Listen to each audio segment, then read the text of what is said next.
Spider man trailer నిన్నటి నుండి అయితే వస్తుంది అని చెప్పారు. మొత్తానికి ఈ రోజు అయితే వచ్చేసింది. లీక్స్ చూసాం, చాలా ఏఐ లీక్స్ అని మనం చూసాం రీసెంట్ టైమ్స్ లో. బట్ ది ఒరిజినల్ ట్రైలర్ అయితే వచ్చేసింది. సో ఇప్పుడు నాకున్న ట్రైలర్ మీద ఉన్న ఎక్స్పెక్టేషన్స్ ఏంటంటే, మల్టీవర్స్ అని చెప్పి అన్ని క్యారెక్టర్స్ ని తెచ్చేశారు. లాస్ట్ లో స్పెల్ ఉపయోగించి మొత్తం మర్చిపోయేలా చేశారు. ఇప్పుడు అసలు ఏం జరగద్ది, మనకు దాంట్లో చూపించినట్లు మళ్ళీ న్యూ బిగినింగ్ గా అన్నట్లు అదే టైటిల్ తో న్యూ బ్రాండ్ న్యూ డే అన్నట్టు పెట్టేశారు ఇక్కడ కూడా మనకు. సో ఇప్పుడు నేను ఈ ట్రైలర్ లో ఎక్స్పెక్ట్ చేసేది ఓన్లీ వన్ థింగ్, మళ్ళీ నేను ఆ ఒక పాత స్పైడర్ మ్యాన్ వైబ్స్ ఏదైతే 2000s లో చూసామో అలాంటి వైబ్ ఎప్పుడు వస్తుందా రాదా. సో ఇప్పుడు ట్రైలర్ చూసేద్దామా.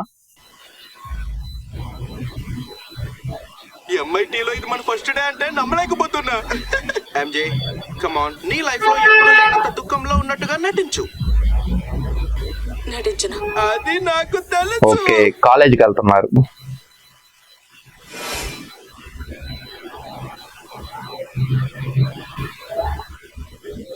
షూట్ బాగుంది.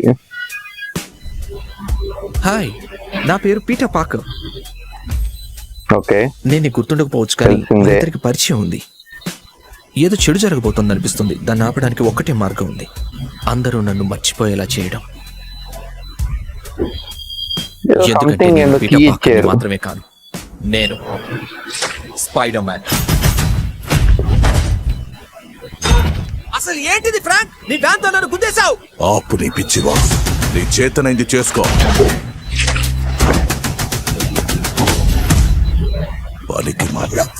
ఇంటికి వెళ్ళిపో. బాగుంది యాక్షన్. స్పైడర్ మ్యాన్ కొన్నిసార్లు కష్టమైన పని చేయాల్సి ఉంటుంది. అది పీటర్ పాకర్ మనసు గాయపరిచేదైనా సరే. నిజమే.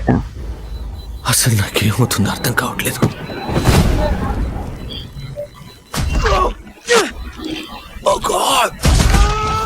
ఓరి నాయనో. Okay, excuse me doctor banner, నాకు మీ హెల్ప్ కావాలి. ఎందుకు, నీ పేరేమని చెప్పా? హల్క్ మళ్ళీ బ్రూస్ ఎలా అయ్యాడు అసలు? ఈ డిఎన్ఏ మ్యూటేటింగ్ అవుతుందంటే నిజంగా అదెంతో ప్రమాదకరం. సాలీళ్లకు 3 జీవిత చక్రాలుంటాయి. ఆ 3 నడుమ సాలీళ్లు తేలిగ్గా ప్రమాదాల బారిన పడతాయి. మనం ఏమాత్రం కంట్రోల్ చేయలేని ఒక ప్రమాదాన్ని ఎదుర్కొంటున్నాం. ఓకే, పైగా మనకు అది కనిపించదు కూడా. నా దారికి అడ్డుపడకు. స్కార్పియో. నువ్వు ఓడిపోతావు కిడ్. ఆ స్థితిని దాటగలిగే కొన్ని సాలీళ్లకు ఒక విధంగా అది స్లోమో ఎఫెక్ట్స్ బాగున్నాయి. పునర్జన్మ లాంటిది. Oh spider man brand new day. Oh, ఇది హౌస్ వార్మింగ్ గిఫ్ట్. నా పేరు ఎంజే. నేను ఈ హాల్ పక్కనే ఉండే నేబర్ని. Friendly neighbour. ఓకే, మొత్తానికైతే ట్రైలర్ అయితే చూసాం. నిజంగా సూపర్ గా ఉంది. ఏవైతే ఎక్స్పెక్ట్ చేస్తున్నావో కోర్ పాయింట్స్ అన్నీ ఉన్నాయి.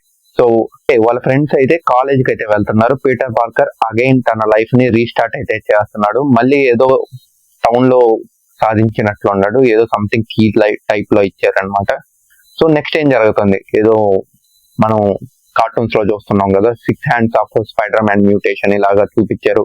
అలాగే అమేజింగ్ స్పైడర్ మ్యాన్ లాగా, అంటే సేమ్ అదే వైబ్ లో ఉంది. నాకేంటంటే ఆ సినిమాటోగ్రఫీ ఆ మొత్తం చూస్తుంటే స్కార్పియోని చూపిస్తున్నారు.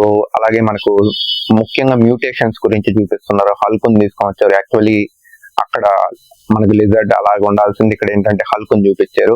అండ్ అగైన్ హల్క్ బ్రూస్ గా ఎలా మారారో ఏంటో, ఇది నాకు కన్ఫ్యూజన్ గా ఉంది. సో మీకు ఎవరికన్నా తెలిస్తే కామెంట్ బాక్స్ లో చెప్పండి. అండ్ మోర్ ఓవర్లీ ఎస్, కిక్-యాస్ ట్రైలర్ సూపర్ గా ఉంది. Eagerly waiting for the Spider Man. So Marvel again మళ్ళీ దాని ఓన్ ఒరిజినల్ టాలెంట్ కంటెంట్ ని బయటికి తీసుకొని వస్తుంది అని చెప్పుకోవచ్చు ఈ ఇయర్ లో. So dooms day, spider man మళ్ళీ కలెక్షన్స్ వైజ్ గా మార్వెల్ ని మళ్ళీ మరొక మెట్ అనేది తీసుకొని వెళ్తుంది. సో మీకు ఎలా అనిపించింది అసలు స్పైడర్ మ్యాన్ ట్రైలర్? ఇప్పటిదాకా చూసారా, లేకపోతే ఇప్పుడు చూస్తున్నారా, లేకపోతే చూసేసారా? కామెంట్స్ లో చెప్పండి. అలాగే ఇలాంటి మరిన్ని సినిమా టాక్స్ కావాలంటే subscribe to Tarun Teja talk. అలా సబ్స్క్రైబ్ చేసుకొని వెళ్ళిపోవచ్చుగా.